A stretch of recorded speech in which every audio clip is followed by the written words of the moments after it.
സംസ്ഥാനത്ത് വരും ദിവസങ്ങളിൽ ചൂട് വർദ്ധിക്കും. 4 ജില്ലകൾക്ക് കേന്ദ്ര കാലാവസ്ഥാ വകുപ്പ് മുന്നറിയിപ്പ് നൽകി. കണ്ണൂർ, കോട്ടയം, ആലപ്പുഴ, കോഴിക്കോട് ജില്ലകൾക്കാണ് മുന്നറിയിപ്പ് നൽകിയിട്ടുള്ളത്. സംസ്ഥാനത്ത് വരും ദിവസങ്ങളിൽ ചൂട് വർദ്ധിക്കുമെന്നാണ് കാലാവസ്ഥാ കേന്ദ്രം മുന്നറിയിപ്പ് നൽകിയിട്ടുള്ളത്. ഇന്നും നാളെയും 4 ജില്ലകൾക്ക് അലർട്ടുകൾ പ്രഖ്യാപിച്ചിട്ടുണ്ട്. കണ്ണൂർ, കോട്ടയം, ആലപ്പുഴ, കോഴിക്കോട് ജില്ലകൾക്കാണ് താപനില മുന്നറിയിപ്പ്. അന്തരീക്ഷത്തിലെ ഈർപ്പതോത് 0% താഴ്ന്നു.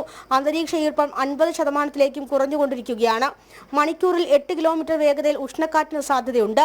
പുലർച്ചെ 2 മണിക്കും 6 മണിക്കിടയിലും 26 ഡിഗ്രി സെൽഷ്യസ് വരെ ചൂട് അനുഭവപ്പെടാം. അന്തരീക്ഷത്തിലെ പൊടിപടലം മോശം അവസ്ഥയിലാണെന്ന് മുന്നറിയിപ്പ് നൽകുന്നു. ആസ്മ, സൈനസ്, പ്രഷർ തുടങ്ങിയ രോഗാവസ്ഥയിലുള്ളവർ കഴിവതും മാസ്ക് ഉപയോഗിക്കാനും നിർദ്ദേശം നൽകുന്നു. തെക്കൻ ജില്ലകളിലും ചൂട് ശക്തമാകുന്നുണ്ട്. തിരുവനന്തപുരം ജില്ലയിൽ 33 ഡിഗ്രി സെൽഷ്യസ് വരെയാണ് അന്തരീക്ഷ താപനില.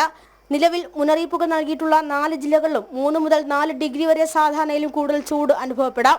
രാവിലെ 11 മണി മുതൽ വൈകുന്നേരം 3 മണി വരെ സൂര്യാഘാതത്തിന് സാധ്യതയുള്ളതിനാൽ നിർമ്മാണ തൊഴിലാളികൾ ഉൾപ്പെടെയുള്ളവർ ജാഗ്രത പാലിക്കാനും നിർദ്ദേശമുണ്ട്. സ്കൂളുകളിൽ കുട്ടികളുടെ സുരക്ഷായി അസംബ്ലികൾ നിർത്തലാക്കുകയോ സമയക്രമീകരണം നടത്തുകയോ വേണമെന്നും മുന്നറിയിപ്പ് നൽകുന്നു. നിർജ്ജലീകരണം കാരണം കൂടുതൽ രോഗാവസ്ഥയിലേക്ക് പോകാതിരിക്കാൻ വെള്ളം കുടിക്കാനും ആരോഗ്യവകുപ്പിന്റെ ഭാഗത്തു നിന്നും നിർദ്ദേശം നൽകുന്നു. ജനം, തിരുവനന്തപുരം.